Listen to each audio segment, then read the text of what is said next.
Calisthenics ये एक ऐसी आर्ट है जो बीते कुछ सालों में इतनी फेमस हुई है कि लोगों ने जिम ना जाकर कैलिस्थेनिक्स को अपना फिटनेस का जरिया बनाया है। और बनाया भी क्यों ना, जब तुम बिना जिम जाए एक एस्थेटिक, एक एथलेटिक और एक एनिमे जैसी फिजिक को अचीव कर सकते हो, वो भी एक छोटी सी स्पेस में, और वो भी सिर्फ कुछ इक्विपमेंट के साथ। कैलिस्थेनिक्स की मदद से तुम अपनी बॉडी पर जो मास्टरी कर सकते हो वो तुम जिम जाकर कभी नहीं कर पाओगे। बट कैलिस्थेनिक्स स्टार्ट करने से पहले लोगों के माइंड में कुछ क्वेश्चन ऑलवेज पॉप अप करते हैं, लाइक हमारी हाइट तो नहीं रुकेगी, मैं फैट हूँ, क्या मैं कैलिस्थेनिक्स स्टार्ट कर सकता हूँ, मैं बहुत स्किनी हूँ, मेरे से पुशअप भी नहीं लग सकते। इन सभी के आंसर तुम्हें इस वीडियो के एंड तक मिल जाएंगे, और ये कुछ पॉइंट है जो इस जर्नी में तुम्हें ट्रांसफॉर्म करेंगे। Why you and other people want to do calisthenics? Because it will help you to grow lean muscle mass, और it easy to do anywhere। ना, इसमें ना कोई सा भी रीजन नहीं होता कि कोई कैलिस्थेनिक्स शुरू करे। सबका मेन रीजन होता है फैंसी मूवमेंट। तुमने सोशल मीडिया में या फिर अपने घर के पास वाले पार्क में कुछ लोगों को देखा होगा जिन्होंने अपनी बॉडी में जो मास्टरी अचीव करी हुई है with the help of calisthenics. जब वो अपने वो फैंसी मूव को परफॉर्म करते हैं, उन्हें देख के ऐसा लगता है कि एक artist showing us their art. Literally everybody there impressed by their art. और यही सबका मेन रीजन होता है कि वो कैलिस्थेनिक्स को शुरू करें। बट तुमने ये तो सुना होगा अदर यूट्यूबर से कि first learn basic and then go for advance, और उसके बाद वो अपने एक्सरसाइज बताने लग जाते हैं। बट फिर भी तुम वो एडवांस मूवमेंट सीख ही नहीं पाते, बिकॉज तुम खुद ही सोचो, तुम वो एडवांस मूवमेंट को ट्रेन ही नहीं करोगे तो उसे परफेक्टली परफॉर्म कैसे कर पाओगे। ये कुछ एडवांस मूवमेंट है और फैंसी मूवमेंट है जिन्हें तुम परफॉर्म कर सकते हो। For example, you want to perform muscle up. अब मसल अप मारने के लिए अब तुम्हें मसल अप तो करना ही होगा ना, और उसके लिए तुम्हें अपने पुल अप को स्ट्रॉन्ग करना होगा। अब यहाँ पे आता है तुम्हारा गोल। अब यहाँ पर तुम्हें डिसाइड करना होगा कि तुम्हारा मेन गोल क्या है, तुम्हें फिजिक्स चाहिए या fancy movement.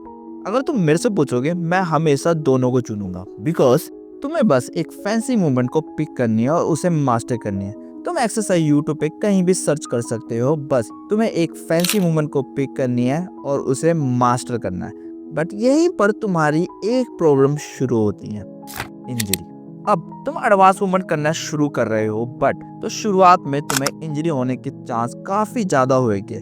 So you need a perfection. तुम जो भी एक्सरसाइज कर रहे हो उसे एक गुड फॉर्म में करो, जिससे तुम्हारी जॉइंट्स में कोई असर नहीं आएगा और तुम्हें इंजरी से भी बचाएगी। सबसे बेस्ट तरीका है एक्सरसाइज परफॉर्म करने का to do it in negative way, और जितना हो सके उतना स्लो मोशन में ट्राई करो।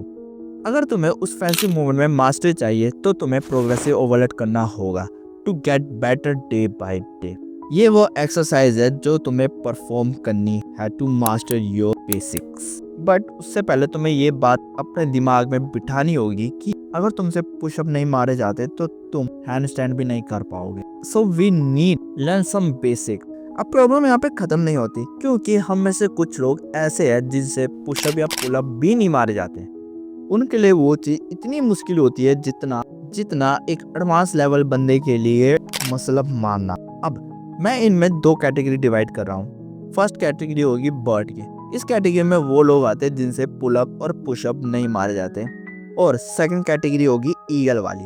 इस कैटेगरी में वो लोग आते हैं जो थोड़ा एडवांस लेवल में है, जो इजीली 10 to 15 पुशअप और 5 to 10 पुलअप इजीली मार सकते हैं। सो ये वो एक्सरसाइज है जो तुम्हें परफॉर्म करनी होगी to master your basics for birds and for eagles. और याद रखना, तुम्हें स्लो एंड कंट्रोल मूवमेंट में ये रखना होगा।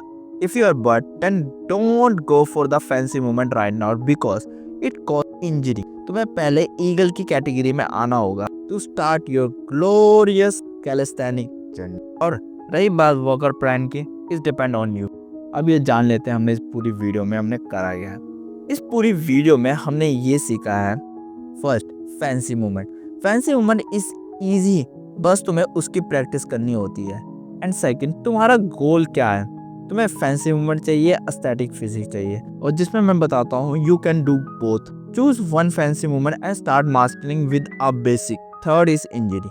अब तुम्हें फैंसी मूवमेंट करने जा रहे हो तो जाहिर सी बात है कि इंजरी होगी। उस इंजरी से बचने के लिए तुम्हें perfection, do it in a correct form, art of negative, do it in those exercise in a negative way who look more difficult, progressive overload. You need to improve day by day and improve your rep and time. Fourth is exercise. और good news ये है कि तुम इसे follow करते करते एक NMA physique achieve कर बैठोगे और वो भी तुम्हें पता ही नहीं चलेगा। Always remember, eat clean food with a good amount of protein, fat and carbs.